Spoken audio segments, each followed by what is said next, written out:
And you know what? President Xi Jinping is a tyrant, a dictator, a murderer, an odious man in every way. But his answer was correct. I can't take such a personal responsibility to name your child. What are you, some freak? What are you, some weird freak? I'm the president of another country. You're an American citizen, and you're a husband, and there's your wife, and you have a baby, and you're asking me to name your baby. Are you broken? What is wrong with your head?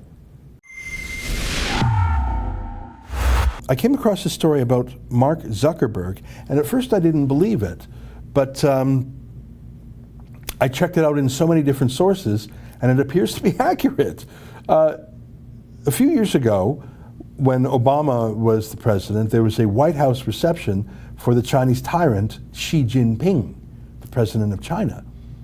And Mark Zuckerberg made sure he was on the guest list. And Zuckerberg had been learning Mandarin Chinese for a year. It had been his project. His wife is ethnically Chinese, but an American, of course. And it's not weird to learn Mandarin. That's a real challenge. It's a hard language. It's not like it's not like the Latin-based languages we use. It has pictographs, not alphabets. There's different tones. It's very difficult to learn if you come from an English-style language. But he apparently did fairly well. He's a smart guy. But he's also a deeply weird and deeply ideologically bizarre man. Look at this story. China's president, Xi Jinping, turns down Mark Zuckerberg's request to name his unborn child at White House dinner. Can you zoom in a little bit so I can read the fine print? The president reportedly said the honor was too much responsibility. So this is in The Independent, which is a reputable enough newspaper in the UK. So this is from 2015, when Obama still had 1 year left on the second term. Scroll down, let's read a little bit. Mark Zuckerberg may have impressed China's president Xi Jinping by speaking to him in Mandarin, but it didn't stop the leader from turning down a personal request from the Facebook founder. According to Page 6, at a prestigious White House dinner hosted by President Obama and the First Lady, Zuckerberg approached President Xi about the subject of his unborn child. At the dinner, which included Apple's Tim Cook and Microsoft's Satya Nadella, Zuckerberg reportedly asked President Xi whether he would be able to give an honorary Chinese name to the daughter he and wife Priscilla Chan are expecting. Page 6 claims President Xi said the task would be too much responsibility and declined, though a spokesperson for Zuckerberg told the newspaper this was not correct. Zuckerberg, now the world's 9th richest man, still had cause for celebration about his time with President Xi, despite the setback, however. The entrepreneur had already met President Xi 2 days earlier at an annual U.S.-China Internet Industry Forum in Seattle, which is where government officials and technology chief executives discuss the future of the industry. Zuckerberg had made it a personal challenge to learn Mandarin last year, and after the forum wrote on his Facebook page, on a personal note, "This was the first time I've ever spoken with a world leader entirely in a foreign language. I consider this a meaningful personal milestone." Thank you.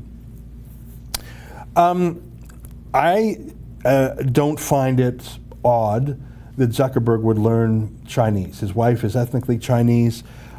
China is an interesting country, especially back in 2015, 2014, when there was still some hope that China might become more liberal. I don't find it odd that he learned Chinese.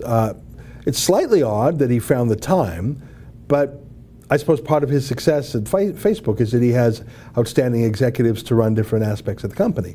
So it's not like he's still in startup mode where you work 18 hours a day.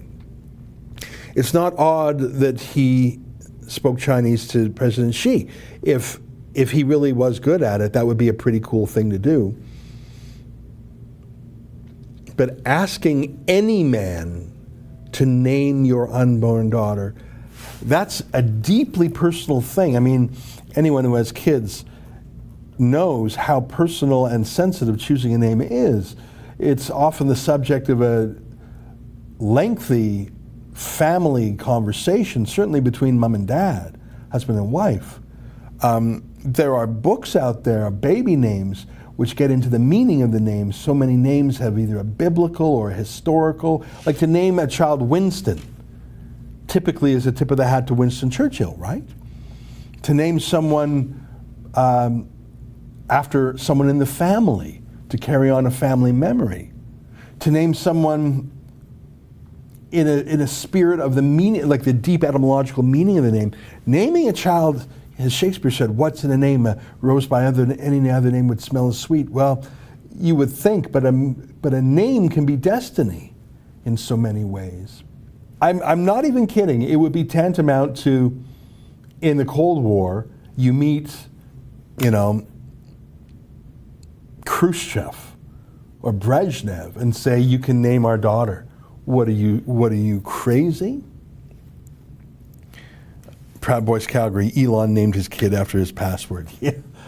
Or, it's really not that unadjacent to, in the 40s, saying, Adolf Hitler, will you name our child? Unless you're some creepy, crazy Nazi, why would you do that? And you know what? President Xi Jinping is a tyrant, a dictator, a murderer, an odious man in every way. But his answer was correct. I can't take such a personal responsibility to name your child. What are you, some freak? What are you, some weird freak? I'm the president of another country. You're an American citizen, and you're a husband, and there's your wife, and you have a baby, and you're asking me to name your baby. Are you broken? What is wrong with your head?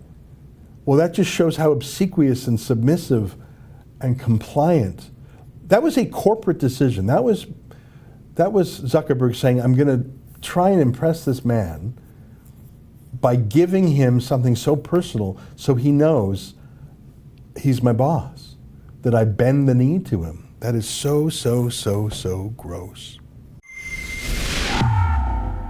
That's an excerpt from a daily live stream show that I do every day at 12 noon Eastern Time. I talk about the stories of the day, play some fun videos, and most importantly, I take your questions and comments in what YouTube calls a super chat.